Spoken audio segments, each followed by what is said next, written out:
ராஜகோபாலாச்சாரியின் மகாபாரதம் அத்தியாயம் 1. தேவவிரதன். ஒரு நாள் சாந்தனு மன்னன் கங்கை நதிக்கரையில் நடந்து கொண்டிருந்தார். அப்போது ஒரு அழகான பெண்ணை கண்டார். பார்த்தவுடனே அவள் மீது காதல் வயப்பட்டார். அவளிடம் சென்று தன்னை திருமணம் செய்து கொள்வாயா என்று கேட்டார். அவளும் தன்னுடைய பெயர் கங்கா, அதை தவிர வேறு எதையும் கேட்கக்கூடாது என்று கூறினார். சாந்தனு மன்னனோ அவள் மீது கொண்ட காதலின் காரணமாக எதையும் கேட்காமல் என்னை திருமணம் செய்து கொள் என்ற ஒரே ஒரு நிபந்தனையை விடுத்தார். அந்த அழகான பெண் தான் திருமணம் செய்து கொள்கிறேன், ஆனால் ஒரே ஒரு நிபந்தனை என்று கூறினார். என்ன நிபந்தனை என்று சாந்தனு மன்னன் கேட்க, நான் செய்வது சரியோ தவறோ எதையும் கேட்கக்கூடாது என்று கூறினார். சாந்தனு மன்னன் காதல் மயக்கத்தினால் அதை ஒப்புக்கொண்டு திருமணம் செய்து கொண்டார். நாட்கள் பல ஓடின. அவள் குழந்தைகள் பல பெற்றெடுத்தால். பெற்ற 7 குழந்தைகளை கங்கை நதியில் இட்டு கொலை செய்தார். இதை கண்ட சாந்தனு மன்னர் தான் ஏன் இப்படி செய்கிறாய் என்று கேட்டார். இதுவரை பேசாத நீங்கள் தன்னுடைய நிபந்தனையை மறந்து ஏன் இப்படி கேள் என்று கேட்டார். என்னால் பார்த்து சும்மாக இருக்க முடியவில்லை என்று கூறினார். அது மட்டுமின்றி கங்காவை பார்த்து நீ என்ன கியா என்று கேட்டார். அதற்கு கங்கை தன்னுடைய கதையை கூற ஆரம்பித்தார். அது என்னவென்றால், முன்னொரு காலத்தில் ஒரு நாள் வசிஷ்ட முனிவர் தன்னுடைய மக்களுடன் கூடாரம் அமைத்து ஒரு இடத்தில் அமர்ந்திருந்தார்.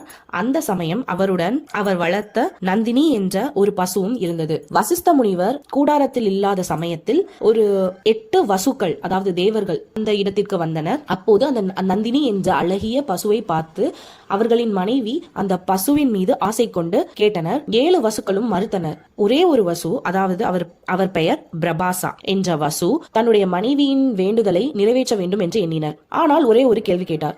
அந்த பசுவின் பாலை குடித்தால் சாகாத வரம் கிடைக்கும் என்று அனைவருக்கும் தெரியும். ஆனால் பசுக்கள் என்றால் சாகாதவர்கள், ஏன் அந்த பசுவின் பால் உனக்கு வேண்டும் என்று பிரபாசா கேட்டார். அதற்கு நம்முடன் வந்தவர்கள் பலர் மனிதர்களே, அவர்களுக்கு அந்த பாலை கொடுப்போம் என்று பிரபாசா முனிவரின் மனைவி கூறினார். பிரபாசா என்ற வசுவால் தன் மனைவியின் பேச்சை கேட்காமல் இருக்க முடியவில்லை.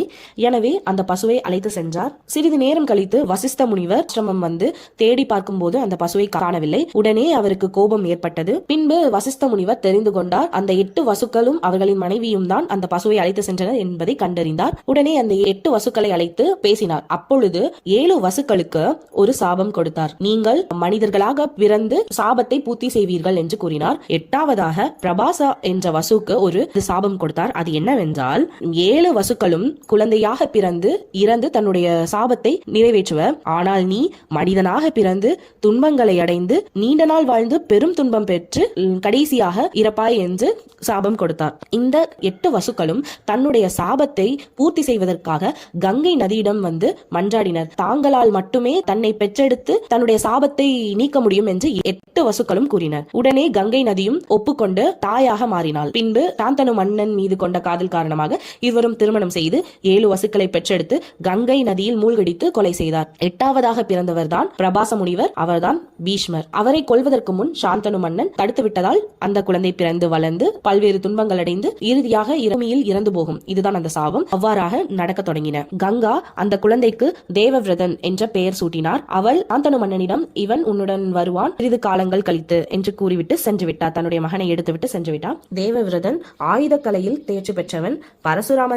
பரசுராமருக்கு நிகரான வீரம் கொண்டவன். வசிஷ்டரிடம் வேதங்களையும் வேதாந்தங்களையும் கற்று தெரிந்தவன். சுக்கிரனிடமிருந்து கலை மற்றும் அறிவியல் கற்றவன்.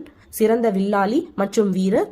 வாய்க்கலையில் வல்லவர். கங்கை தன்னுடைய வளர்ந்த மகனை ஒப்படைத்துவிட்டு கங்கை அந்த இடத்திலிருந்து மறைந்தாள். இதுதான் மகாபாரதத்தின் முதல் அத்தியாயம்.